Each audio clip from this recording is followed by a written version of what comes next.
So, good morning, students. Pradeep, you have to mute yourself. Okay. So, this is the first class of this paper, Ethics and Politics.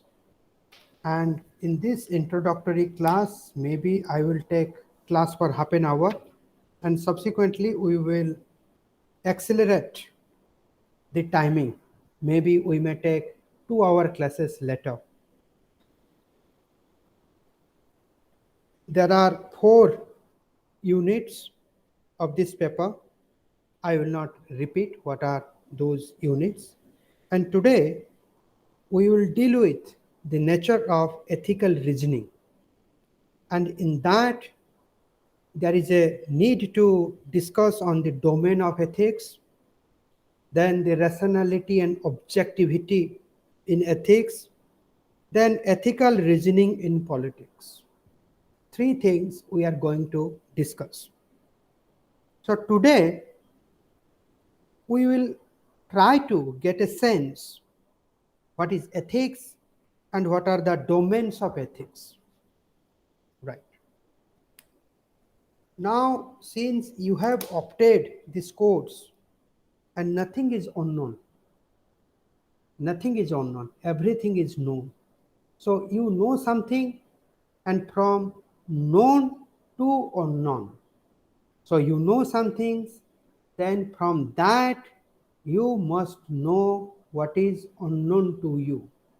And what is unknown to you, that is not non-existent, that is there.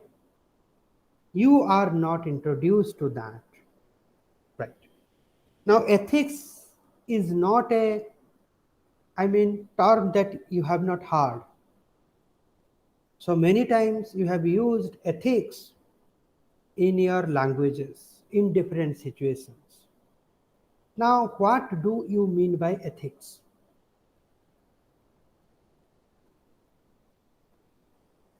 Quick, what comes to your common sense?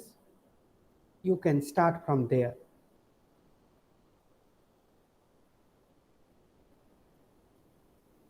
So ethics means what our inner self tells us.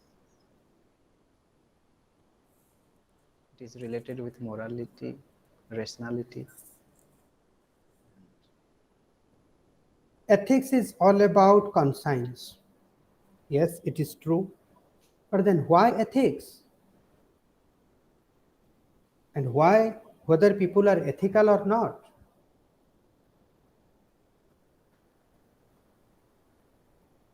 Are you saying all the individuals has or have inner conscience? If they have, then why the society is not becoming an ethical society?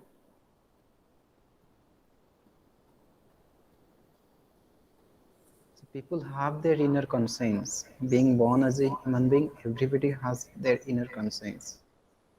But there are some external factors that influence them. That So, influence their ethics is internal. not a thought only.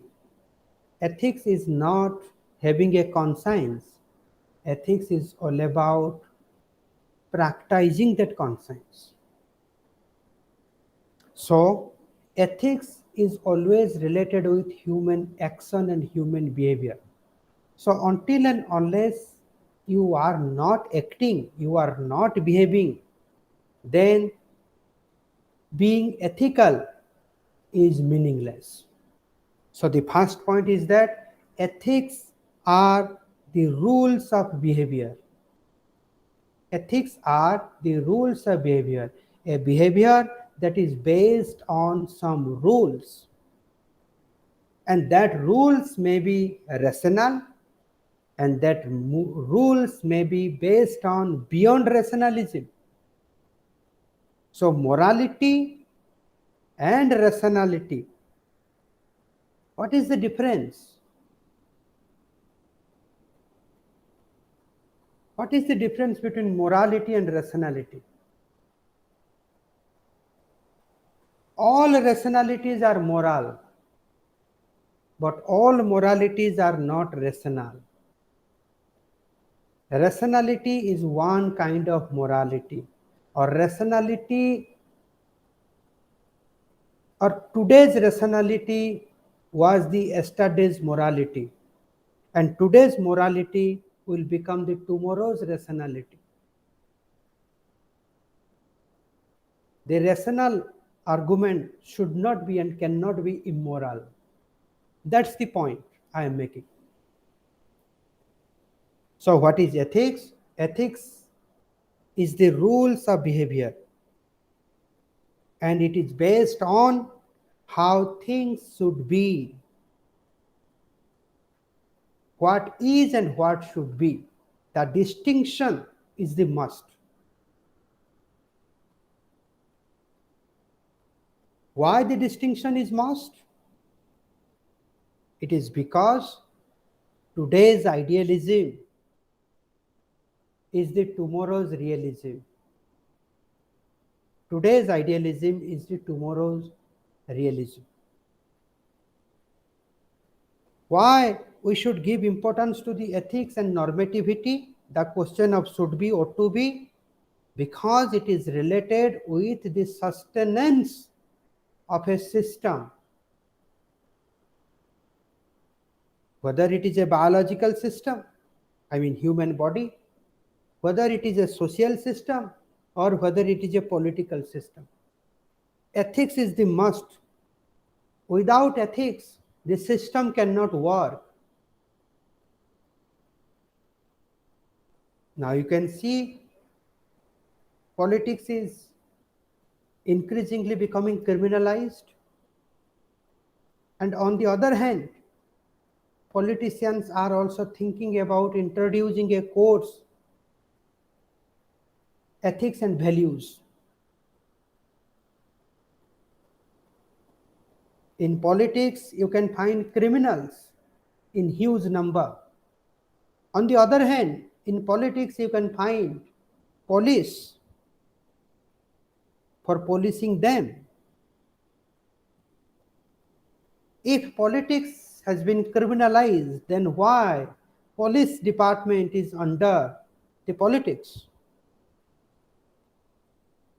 Because the system understands the importance of ethics, the importance of maintaining the ethics, the importance of sustaining ethics in society and in the state or social system or political system. Hence, the question should be and ought to be is very vital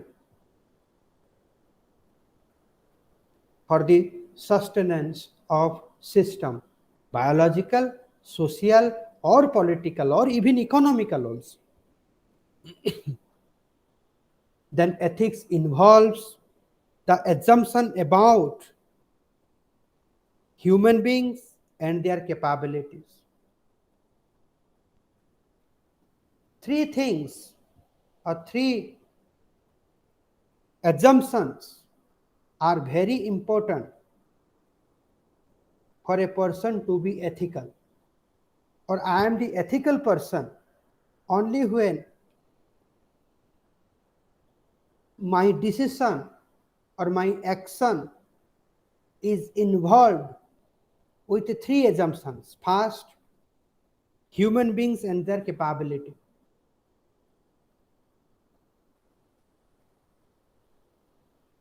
My attitude towards you will be ethical only when I know you and your capacities.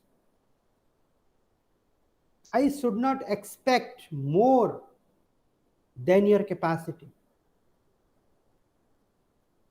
How I should be ethical to you?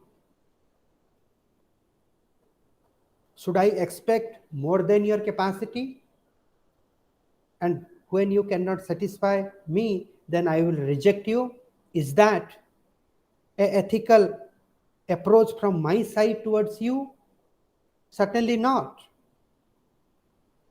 So the first important aspect I should take care, that I should think about the human beings and their capacities. That is the first assumption ethics must involve. And the second, logical rules extending from these assumptions. Logical rules. Now, once I know your capacities, then my expectation should be within your capacity. And that expectation must be based on some form of logic. And that logic is characterized by selflessness.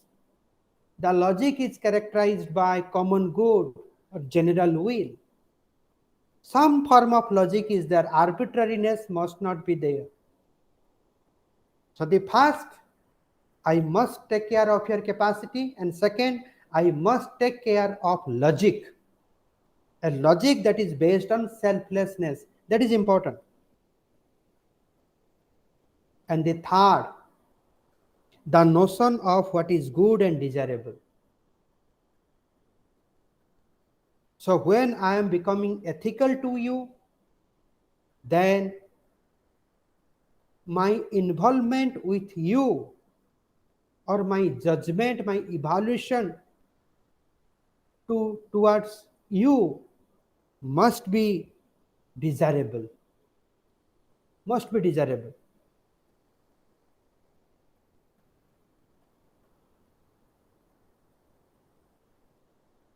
It should be, or it should satisfy the need of the society, the need of the larger entity.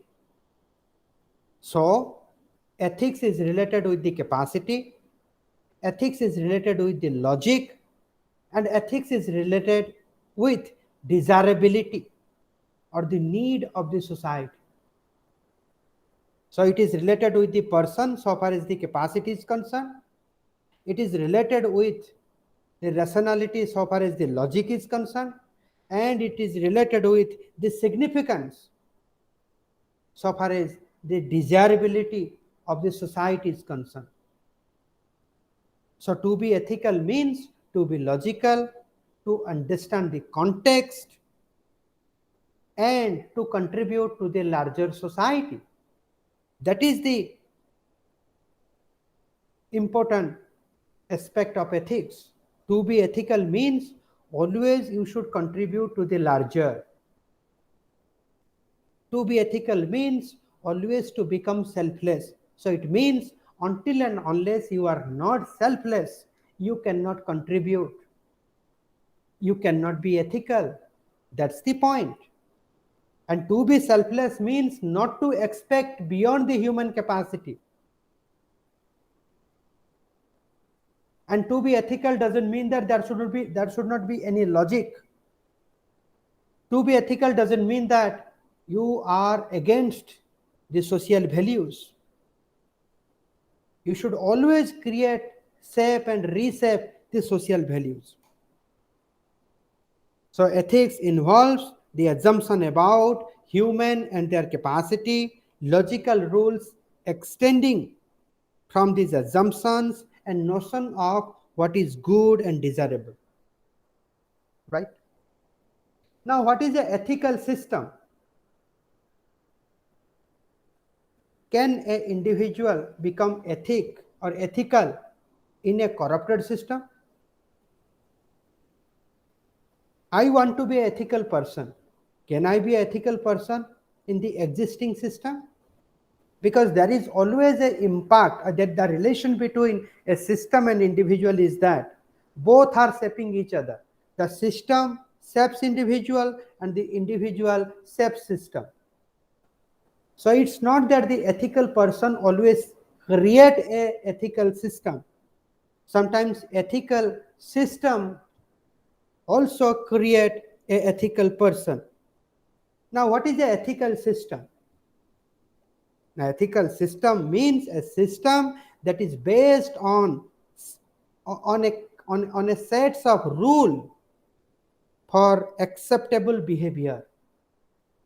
That means an ethical system is a system where all the members of that system, they have accepted certain accepted behaviors, that this is something ethical and this is something not ethical. That is an ethical system. You can think about whether the society in which we live, whether it is an ethical system or not. You can cross examine that what are those acceptable behaviors that has been accepted by our society, and to what extent people practically they obey it and theoretically think about it.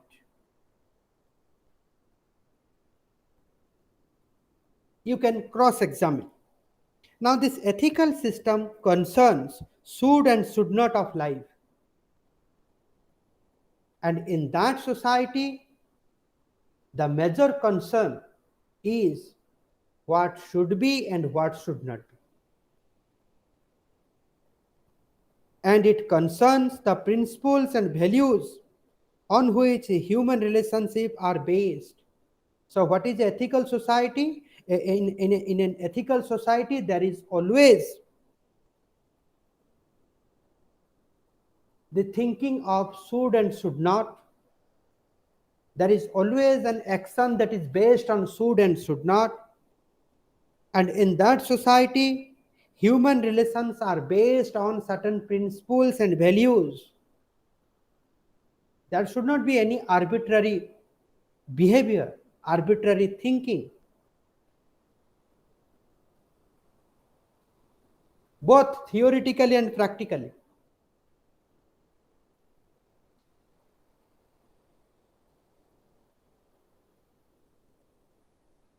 Now you got the sense of ethical system. Now, who creates an ethical system? It is the individual's ethical behavior that creates an ethical system. You go to the original position. Can you say that ethical system was given by the God to mankind? No. It is through the ethical behavior of individual a ethical system is created, and subsequently that ethical system has reinforced or has been reinforcing the ethical aspect of individuals. Now, how to know the behavior is ethical or not? How to understand whether my behavior is ethical or not? Now, the assessment of it is divided into 4 categories or domains, and these are the 4 domains of ethics. How to understand my behavior is ethical? And what are those 4 domains or 4 categories? The first is the consequence. Second is the action. Third one is the character.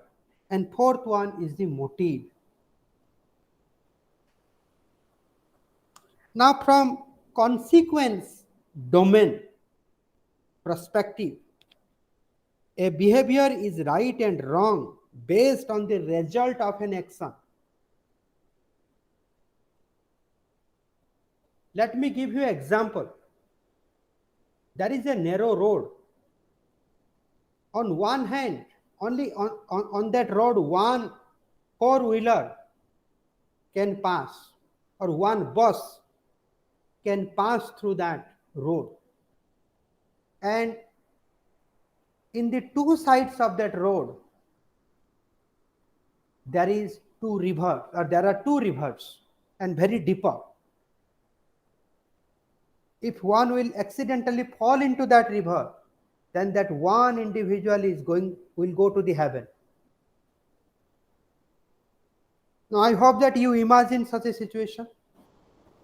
And on the other side, a person with a bicycle, he is coming.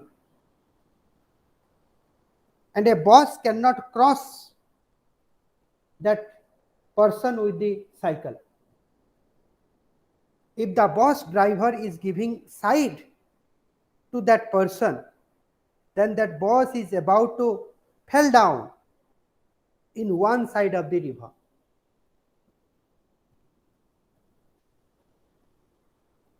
Then tell me what that bus driver should do. Bus driver will take the life of that person who is on the cycle, or in order to protect the life of that person, the bus driver will put 40 or 50 life into jeopardy.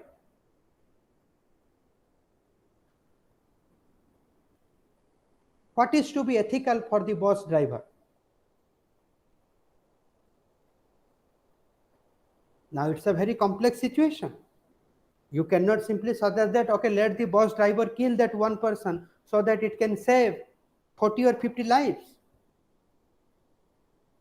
And why you cannot say that? Because conscience is not saying it. And at the same time, your conscience is also not permitting you, suggesting the driver, okay, you give side to that one man and let's see what happens if 40 or 50 lives can go to heaven. You are not intentionally doing it, but you can do that. You are not killing 40 or 50 lives. If the boss will fall down in the river, but when the driver is crushing that one individual, then there is a active consent is involved. The driver is consciously killing that person, but on the other side, the driver is not intentionally doing it. So what you will suggest? Pradeep, you got the scenario what I'm saying?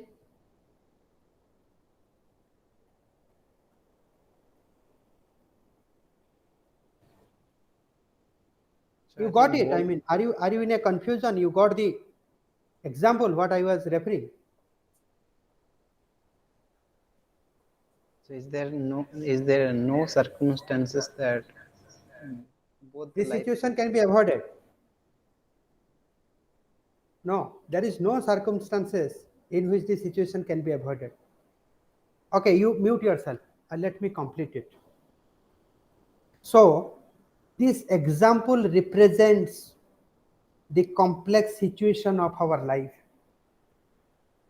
where it is very difficult to judge our behavior whether it is ethical or whether it is not.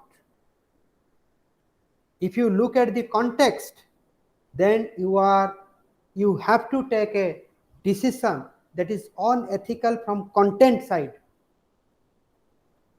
And if you look at content, then you are becoming unethical from the context side. In complex situation, it's very difficult to follow the principle the right means must produce the right end. It's very difficult. So that's why ethics is not absolute. To be ethical doesn't mean that ethics is based on certain kind of epistemology, certain kind of base. There are four bases, there are four domains of ethics. The first is the consequentialist or consequence, domain of consequence. Now, from the consequence perspective, let me come back to the example. It is absolutely right and ethical for the driver to kill that one person because the death of one person is saving the life of 40 persons, and 40 life is greater than one life. 40 lives is greater than one life.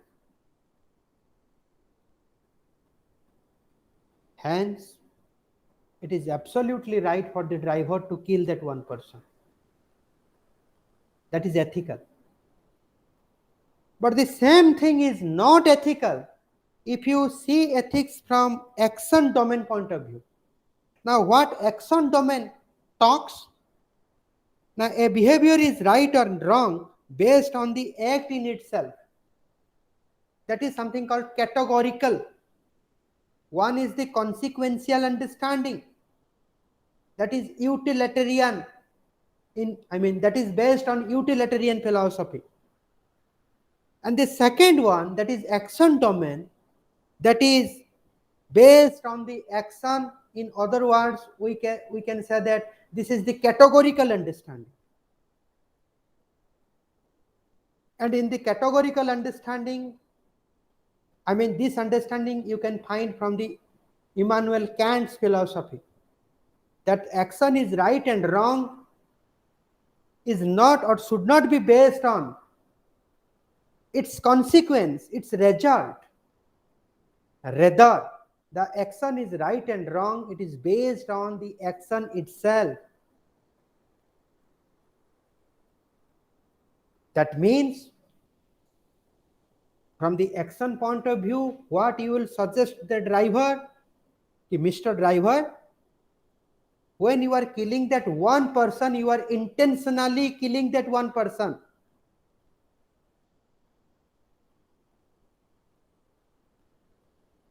In that case, you have the control, or you have the control over your action. You could have saved that one person.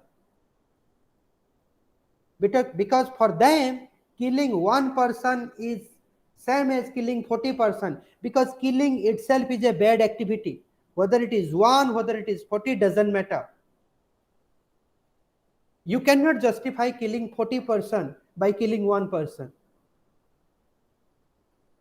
That is ethics from the action domain point of view or categorical point of view. And that's why you will suggest that, okay, you give side to that one person, but you are not having an intention to put your boss into the river. But if it is falling down into the river, then it is not your conscious action. You give side to that one person. Let that one person go, and let's see what will happen. Because for them, killing one person is same as killing 40 persons. You cannot say that killing one person it is okay, killing 40 person is not okay. Killing is a killing and it is bad. Now you got the sense, the ethics from the action domain perspective or point of view. The third is the character. Now the character point of view, a behavior is right and wrong based on the person's overall character.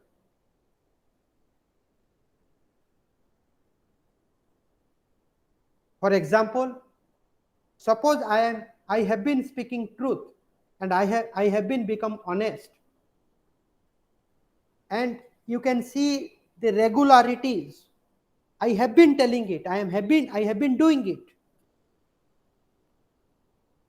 Now, if my overall personality is very good, virtuous, based on wisdom, then whatever I do, that becomes ethical. Because my character is based on wisdom. There is no need to go to the nature of the work. It will be decided by the nature of the person, nature of the character of that person. If the person is right, virtuous, the follower of wisdom, then whatever that person does, that is ethical. We should not doubt that person, because that persons understand more than what we understand. We may not realize today,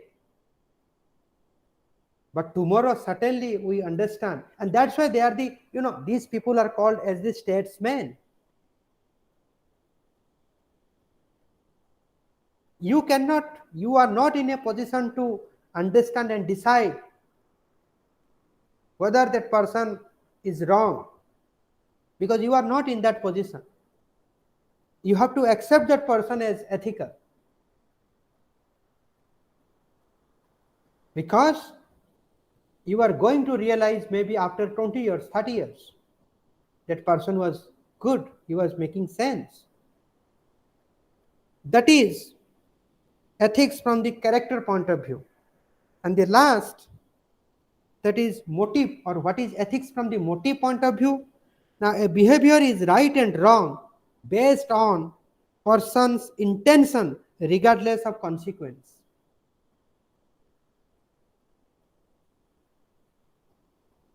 For example, let me give you an example. In the middle class family, our father, our fathers are always worried about our future. And that's why many times they give us danda. And while they give us danda, many times we are physically injured also. In that situation, should we call the police and make our fathers arrested and to be in jail? Can we say that our father is unethical? Our father is immoral? Certainly not. Why? Why your conscience is not permitting it? It is because you understand the intention of your father. When your father was beat or is beating you, his intention is not to physically injure you. When you are injured, your father is also feeling the pain, because you are the part of your father.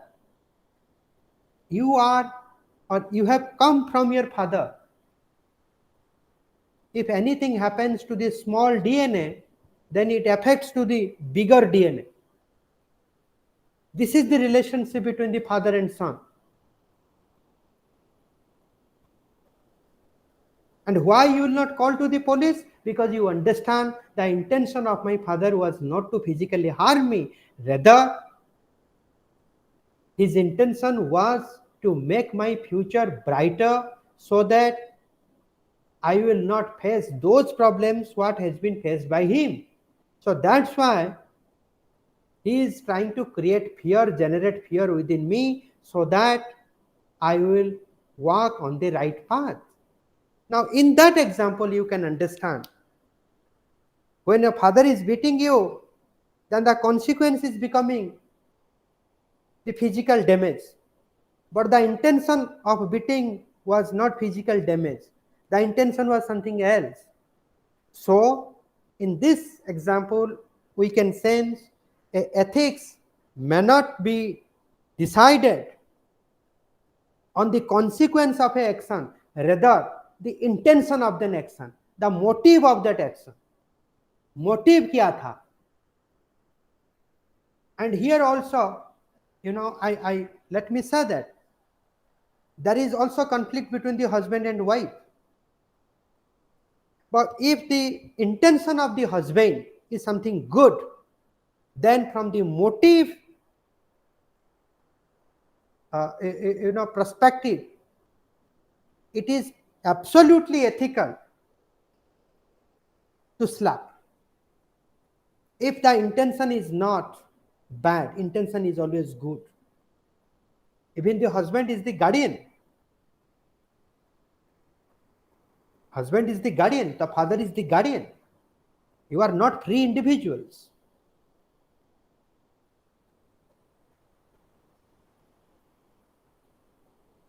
It is ethically always wrong to understand danda or punishment as negative always. That's my simple point actually. Okay, where is Pradeep? What happened, Pradeep? You have any point to raise? So slap is, I think, something. What is the difference between slapping and giving danda? See, danda are two kinds. Let me tell you. One danda is very much physical, another danda is very much non-physical. but the intensity of pain is there in the non-physical danda than the physical danda.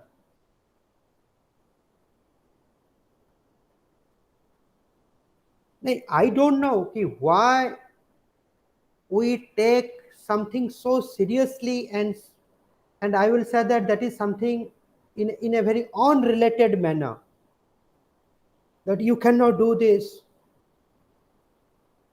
Then what we should do then?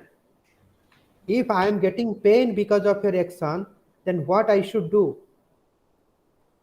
It happens. In a normal case, it happens. I'm not justifying, but it happens. The more you become like liberal, like you don't have any control over the others, even if you are married, then you are actually spoiling the family system. A family is an institution that is characterized by cooperation crossed by conflict. There is romance, there is love, there is affection, there is everything, but at the same time there is conflict. If there is conflict, then there is some kind of physical from this side or that side. We should not exaggerate this thing. We should not say that conflict should not be there in the family. If you make very strict rules and regulation, I am sure that the institution of family will disappear. You have to allow both the things. Now tell me, two girls, two women, they are also fighting each other. They are also damaging their physique, or they are doing physical damage to each other. Then why it is okay?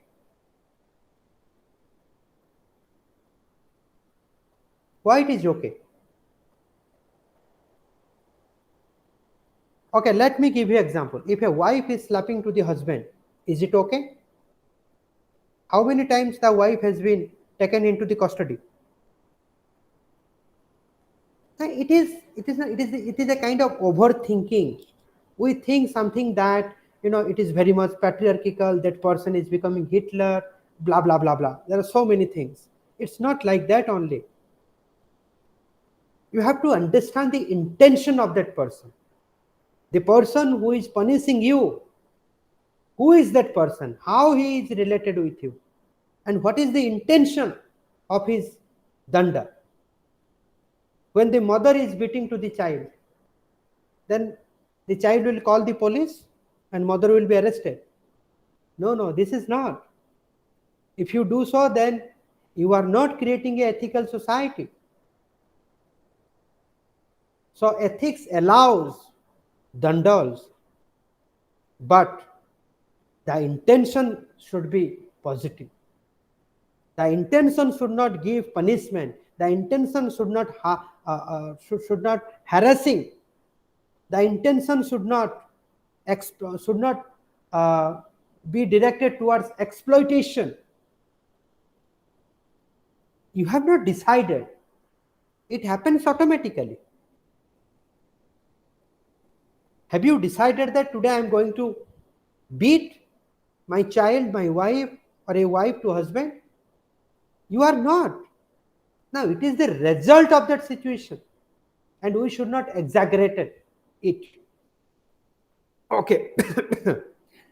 It sounds like as if I'm justifying. I'm not justifying. The point is that I'm just stopping this exaggeration. I think those who are on the other side, they need to be ethical as well. My father just beated me. I should not call to the police. If I call to the police, am I ethical? Certainly not. So to be ethical means understand the ethics from the opposite side as well. If if I don't understand ethics from your side, then my action cannot be ethical. This is my humble submission. If I am a good man, then I should always realize goodness even in my enemy. Okay, a behavior may be deemed ethical according to one domain of assessment but appear unethical to the another. I think you have already realized it. It is ethical from one domain perspective, but from the other domain perspective, it becomes unethical. Now, ethics can be divided into two main schools. One is the absolutism and another is the relativism. Now, what is absolutism? Now, to them or to that school of thought, ethical rules are fixed standard. And to the relativism school of thought, ethics are subject to the context. Now, what is ethical? Something, the way we say that truth is absolute, truth is relative. Now, to the absolutist, they say that if something changes according to the situation, then that is not true, that is false. So, truth means something which cannot be changed, unchanged. And to the relativist or relativism, the truth is very much contextual in nature. So, here also the same thing. To the absolutist, ethics rules are fixed, and to the relativist, ethics are subject to the context. Now, most who tend towards absolutism, those who believe the absolutist school of thought, they will allow for special circumstances and bend the rules on occasion. I mean, those who believe or who are in the absolutist school of thought, now they bend the rules. Bend means they adjust, they do minor adjustment, but it is in special circumstances or special occasion. And while those who tend towards relativism, those who are belonging to the relativist school of thought, they will admit to some universal standard that form bottom line of the behavior. I mean, it is just opposite. Try to understand the relativist school of thought. Now, relativist school of thought, they also talk about universal standard, but their universal standard is not at the higher line of behavior. In general, we say that individuals are diverse so far as their bottom line behaviors are concerned. But if you think critically, if you go to the higher level, higher consciousness, then you will find that individuals are not different, they are one. And this view was being opposed by the relativists. They are saying that at the bottom line, individuals are universal, but at the higher line, individuals are not universal. So, this is the difference. I think this point needs further clarification. Today, I will not do that. Why the relativist, they place universal standard at the bottom line behavior of individual. This point needs clarification. In the next class, I will do that.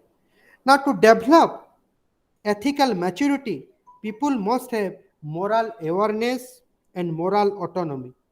And what is moral awareness? Now, it is the ability to recognize the ethical element of a given situation. That is called moral awareness.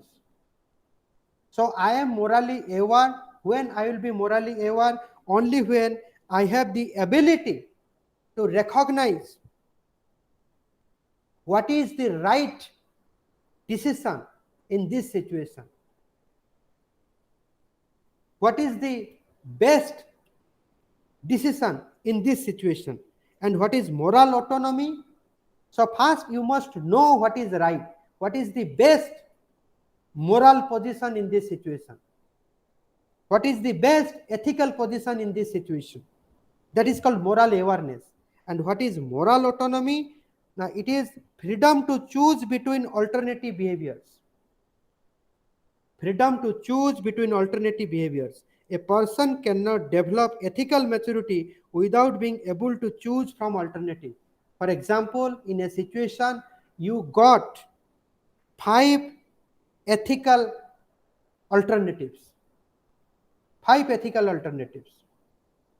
And out of that five ethical alternatives, you must choose one alternative. And if you are in a position to choose it, then you are having moral autonomy. Because remember, I told that ethics means it is a behavior based on certain rules. Ethics doesn't mean that you have a very good conscience, but you are not following that conscience. Your behaviors are not corresponding to that conscience. Ethics means you have to behave, and you have to behave with certain morality, with certain standard, with certain ethical maturity, ethical awareness. Now, without moral awareness and moral autonomy, ethics becomes meaningless. So you have to understand what is or what are the ethical element in that situation, what are the different kinds of alternative in that situation, different kinds of moral alternative or ethical alternative in that situation. One situation can produce five or more than one ethical alternative. You have to choose one alternative.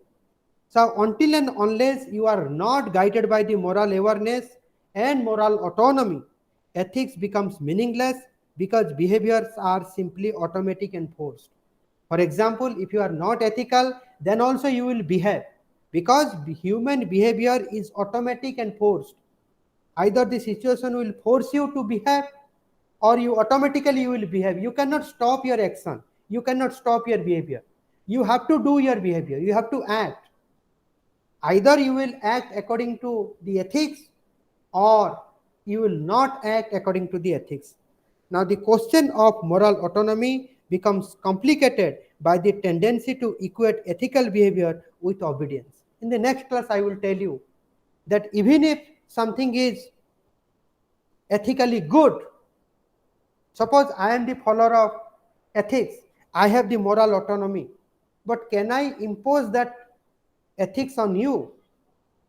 Is it to be ethical or is it a ethical action on my part if I will impose my ethical understanding on your behavior?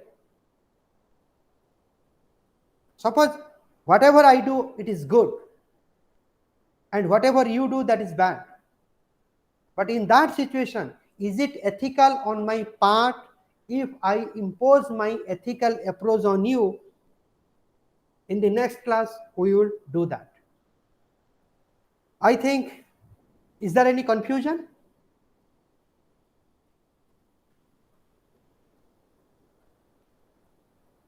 Okay, you can So, directly meet, we can discuss, right? So I'm stopping the recording.